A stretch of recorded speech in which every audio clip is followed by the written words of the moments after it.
hay algo que el documental revisita todo el tiempo, que es esa premisa, si todavía está la herida sin cicatrizar o ya cerró, en términos de lo que pasó en Ushuaia en el año 1995.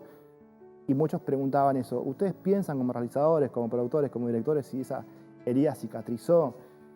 Y es una pregunta fuerte, yo no podría responderla. Yo creería más no que sí, pero creo que el documental por lo menos invita a preguntarse si todavía esa herida está abierta o no. Mi nombre es Ezequiel David Méndez Coria, soy productor de la Universidad Nacional de Tierra del Fuego. Actualmente estoy trabajando en la Dirección de Producción Audiovisual y me ha tocado ejercer como director de producción en el documental Semana Santa del 95. Bueno, mi rol dentro del documental, en este caso particular Semana Santa del 95, fue coordinar la logística de lo que tenía que ver con los entrevistados que iban a participar en el documental, pero también algo muy importante que fue producir el material de archivo que el documental necesitaba, ya sea en su etapa de desarrollo de proyecto y de guión, en el rodaje y en la preproducción también, obviamente, y después en postproducción. Entonces también puedo hablar desde ese lugar como productor de archivos. Bueno, en la Universidad Nacional de Tierra del Fuego, en la Dirección de Producción Audiovisual, donde yo trabajo junto con mis compañeros, hacemos en general documentales. Y muchos de los documentales tienen, más allá de las entrevistas a diferentes referentes o personalidades, mucho trabajo con material de archivo, ya sea archivo gráfico, puede ser archivo en video, puede ser archivo fotográfico. Nosotros ya habíamos dentro del equipo trabajado en un proyecto anterior que se llamaba No Binario, que es una serie para Canal Encuentro, donde habíamos trabajado con mucho material archivo local y nacional. Entonces, de alguna manera, ahí fue como la preparación o el entrenamiento o el ensayo para después trabajar lo que estamos presentando hoy, que es Semana Santa del 95. Y básicamente trabajar con archivo es buscar imágenes que no son generadas por uno, sino que son generadas por terceros y muchas veces con mucha antigüedad. Entonces, es una búsqueda bastante exhaustiva.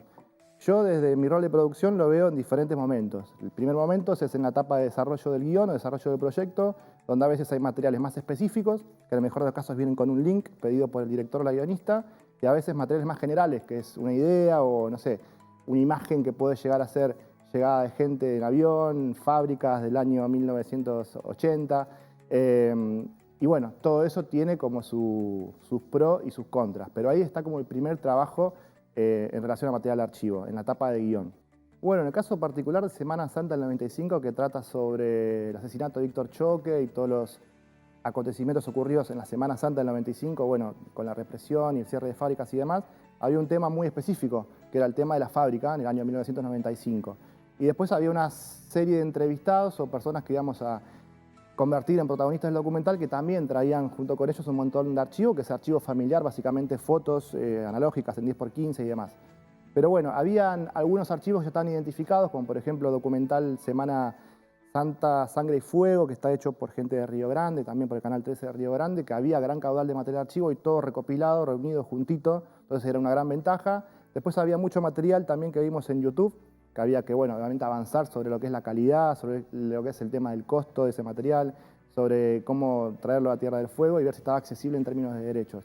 Había mucho material que, bueno, ustedes oportunamente en el Canal 11 nos pudieron ceder. Hay un material de archivo en este canal muy importante, eso fue fundamental para el desarrollo del proyecto.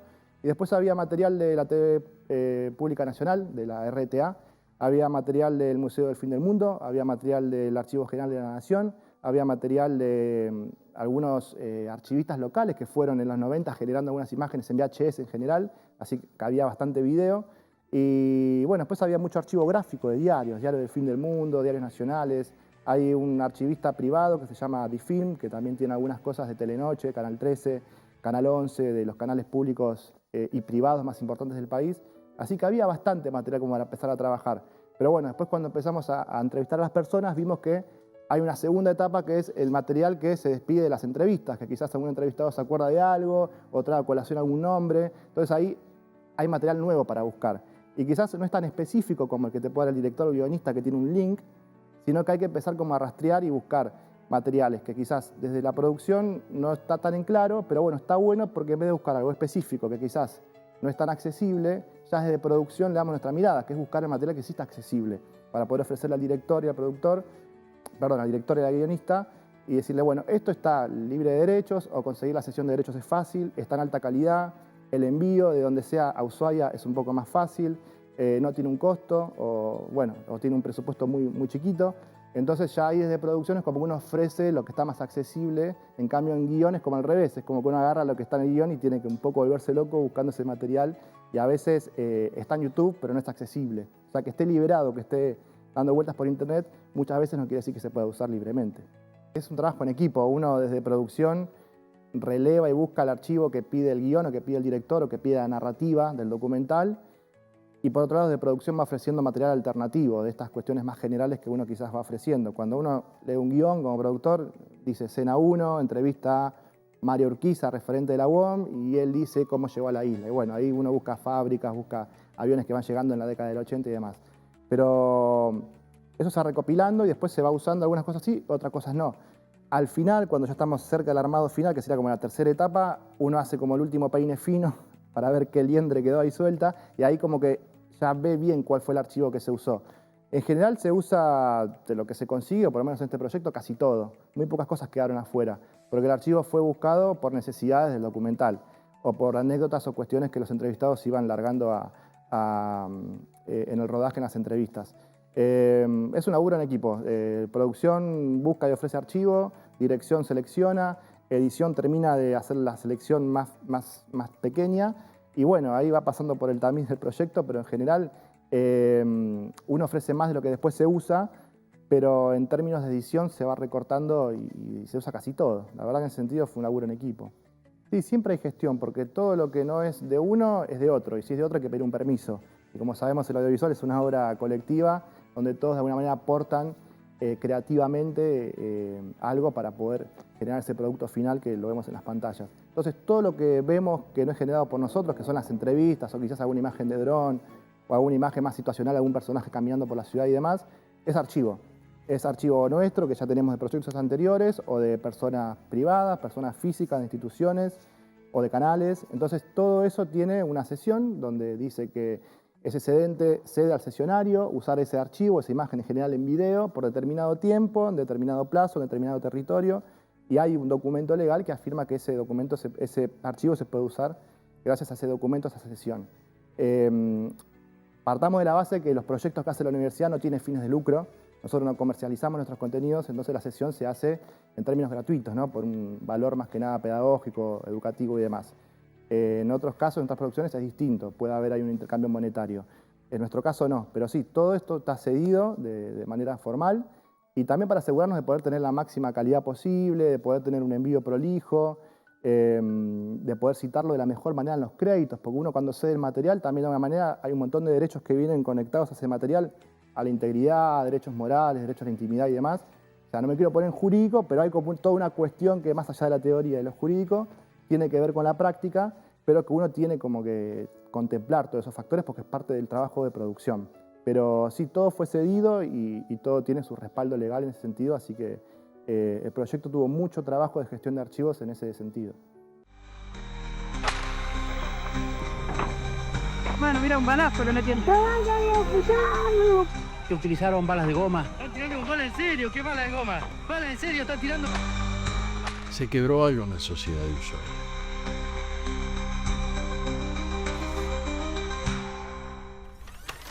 Mi nombre es José Ignacio Pera Robledo, soy de acá de Ushuaia. Trabajo en la dirección de producción audiovisual como sonidista y mi rol en el documental de la Semana Santa del 95 fue encargarme de la dirección de sonido del documental. Bien, tuvimos una suerte de desafíos distintos a la hora de abordar el material porque trabajábamos con archivo, que es material del pasado, y también íbamos a movernos a la contemporaneidad. No es un documental solo de archivo. Entonces, a la hora de empatar ese sonido, entre comillas, para que haya una convivencia sonora, teníamos que planificar la fuente, por ejemplo, de archivo. No es lo mismo, por ejemplo, recibir archivo de cassette, recibir archivo de VHS o de rollo de cinta abierta, por ejemplo. Entonces había que estudiar cuál iba a ser esa fuente y qué dificultades iba a tener para pensar las soluciones y poder hacer este empate del que hablábamos, justamente. Como el archivo nos llega a nosotros, a la productora, ya digitalizado, que hay una gran diferencia con digitalizarlo, porque al momento de digitalizarlo, o sea, pasarlo de soporte analógico a digital, hay otras posibilidades y otras libertades que uno puede tener cierto resguardo. Nosotros con este material que nos llega ya digitalizado, tenemos cierta matriz en la cual hay que trabajar y que no nos podemos ir de ahí, digamos. La calidad máxima cruda de la que llega el material es esa, no se puede digitalizar a más bits o más hertz en sonidos, por ejemplo, hablando de pura y duramente técnico, ¿no?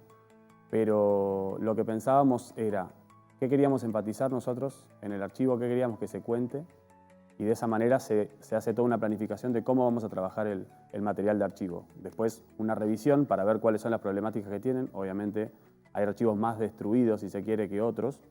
Entonces el trabajo, más allá de tiempo, hablamos más de qué procesos vamos a aplicarle. Por ejemplo, a un material de archivo sonoro, generalmente de esa época y de ese soporte que viene de un VHS ya digitalizado, se hace una reducción de ruido sustractiva, que se hace primero una pasada para bajar el nivel, por ejemplo, de todo lo que es el ruido de la cinta, el craqueo ese, y el ruido eléctrico, que por ahí no es tan deseado. En algunos casos, en otros casos sí, depende qué es lo que queramos contar y lo que queramos lograr que el espectador oiga. Después lo que hacíamos era enfatizar distintos elementos dentro del archivo.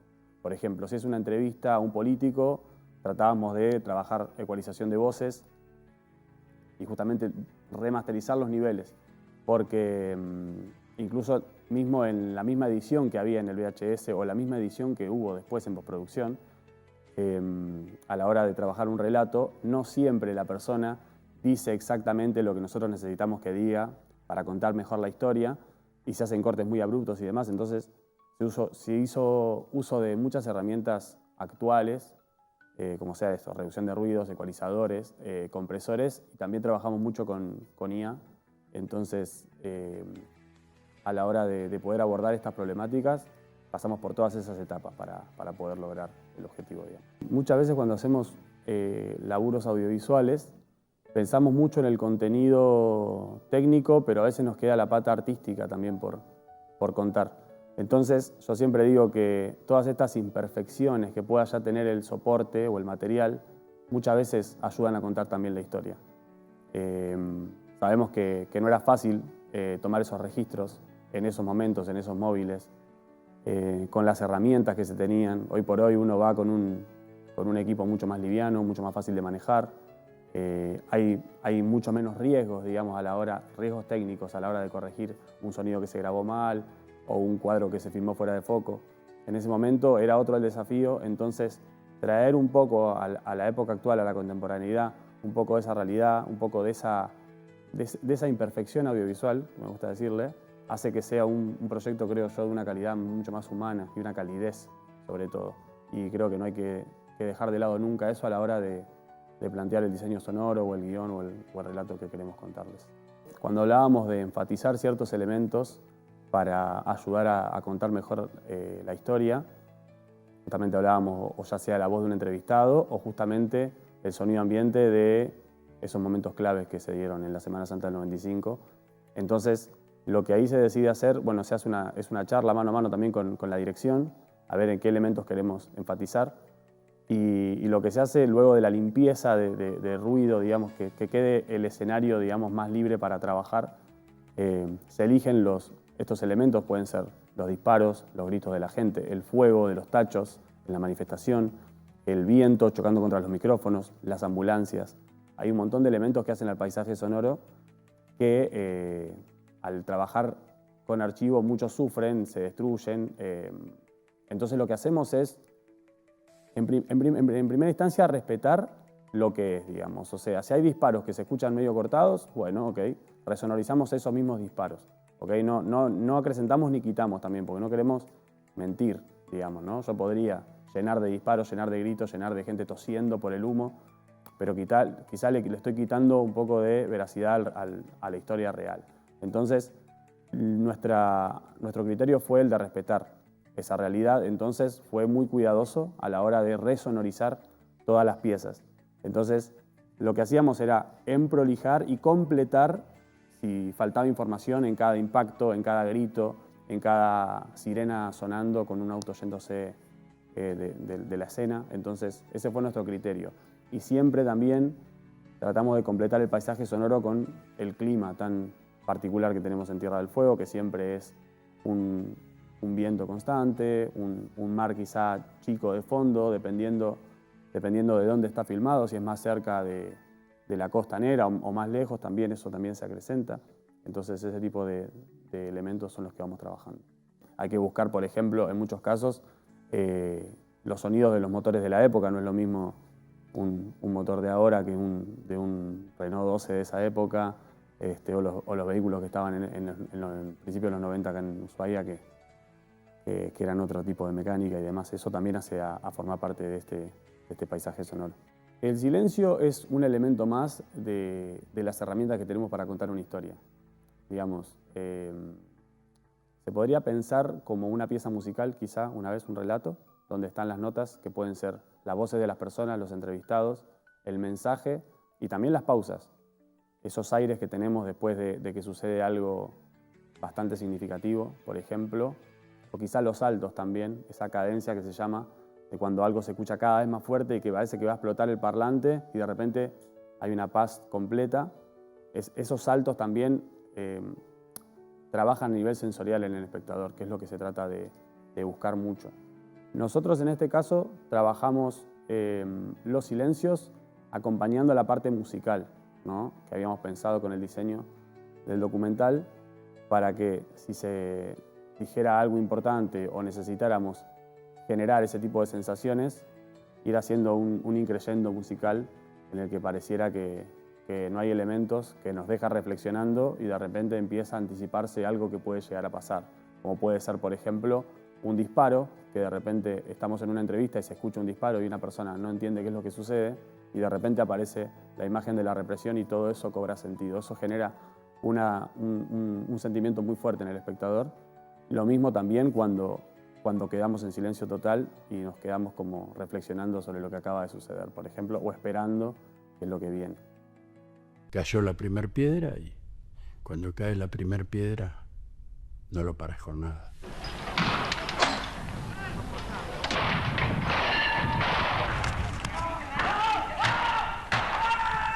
Fue una lluvia de escombros que cayeron sobre la jefatura y la represión no tuvo límite.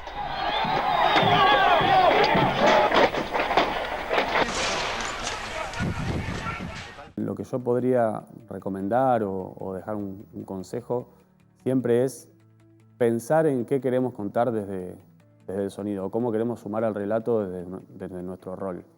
Por ejemplo, siempre que vamos a hacer un proyecto audiovisual, por ahí se piensa mucho en la parte técnica, cómo llevar a cabo tantas situaciones, se piensa en cuántos personajes hay en escena, cuántos micrófonos, qué baterías hay que usar y demás.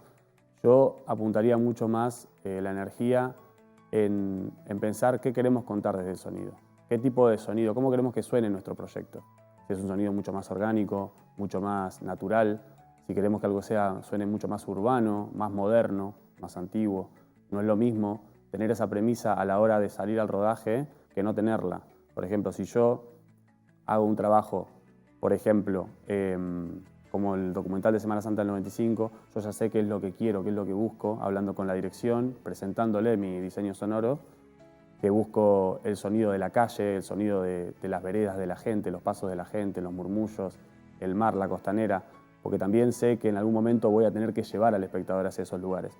Entonces, diseñar mi hoja de ruta a lo largo del rodaje, obviamente con lo que hay que hacer por plan de rodaje duro y estricto, pero también poder proponer a dirección, tener estos momentos de captura de ambientes, por ejemplo, o pensar justamente el registro de todos estos elementos que voy a querer usar después.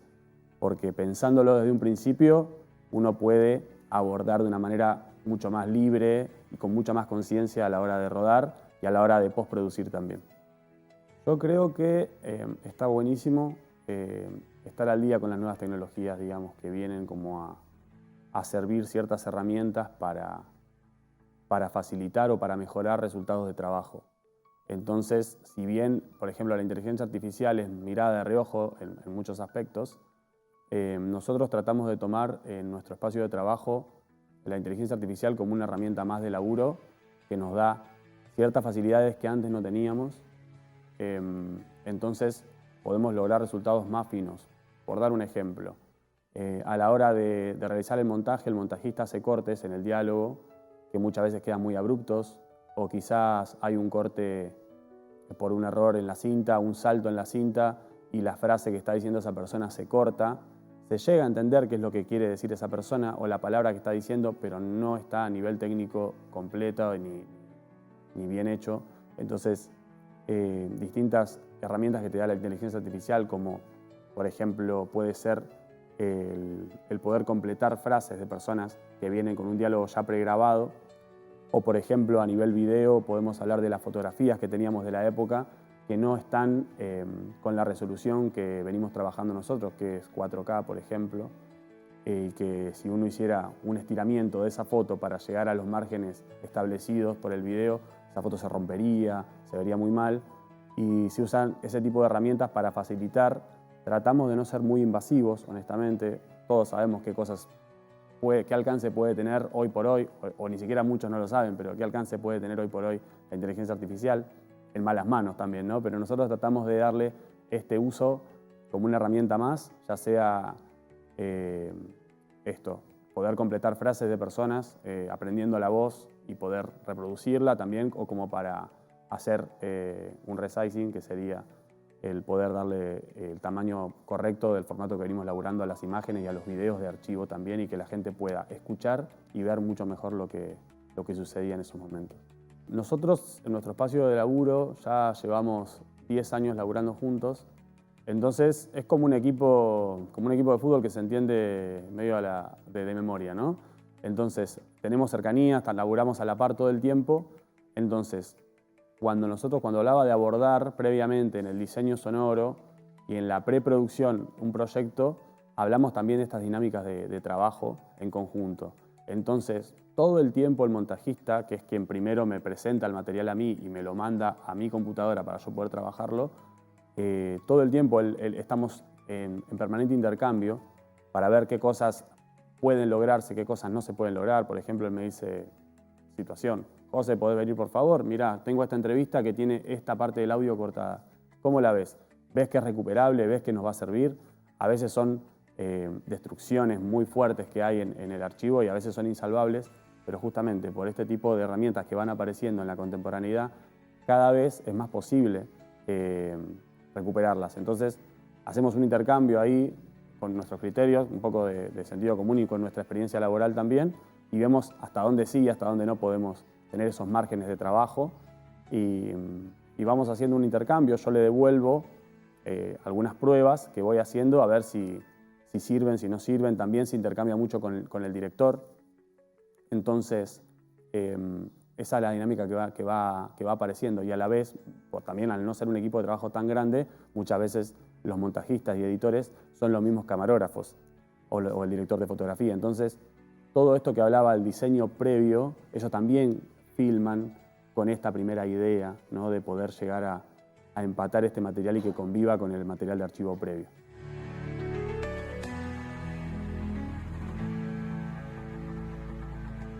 La repercusión fue muy emotiva por parte de la gente que la fue a ver, o las devoluciones que pudimos tener en festivales de cine.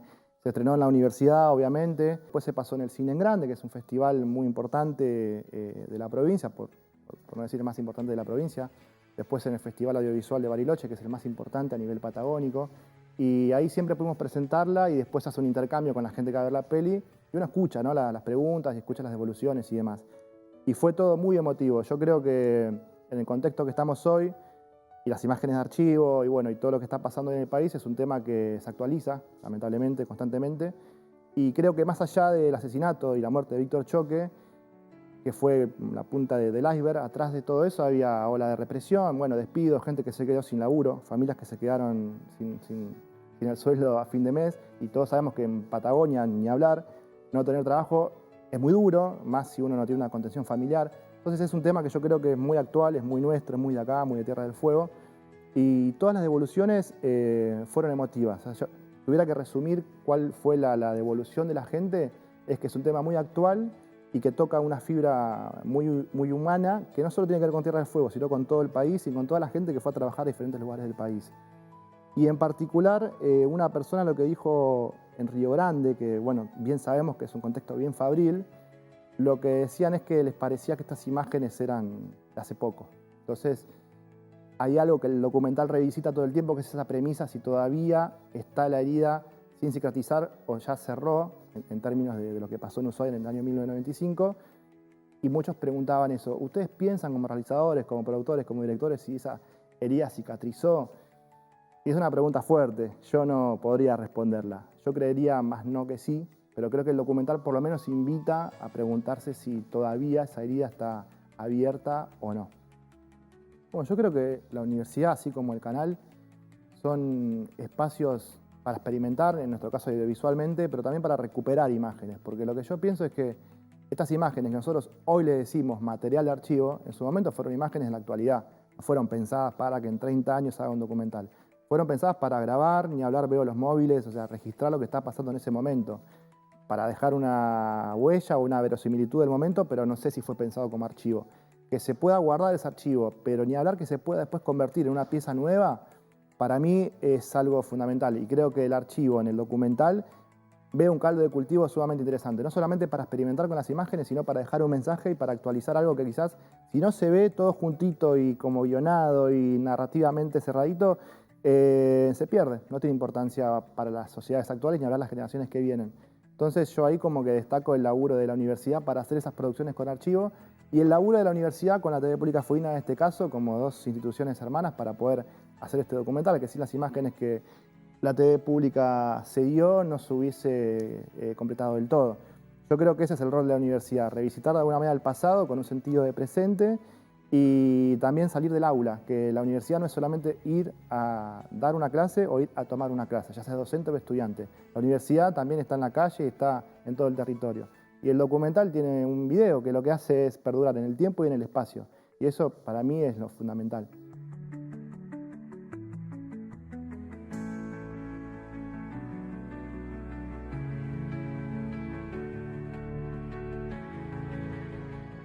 Tierra del Fuego aún tiene todo por hacer. No hemos salido y no hemos podido, a pesar de ser una provincia que termina en el Polo Sur, no hemos podido salir de Río Grande, de Ushuaia y de Tolwyn. Nuestros gobernantes no han podido superar eso que aún retiene el poder central, que es no dejarnos ir hacia la Antártida y desarrollar desde la provincia todo lo que debe ser la Antártida, como provincia y como parte de nuestra nación argentina.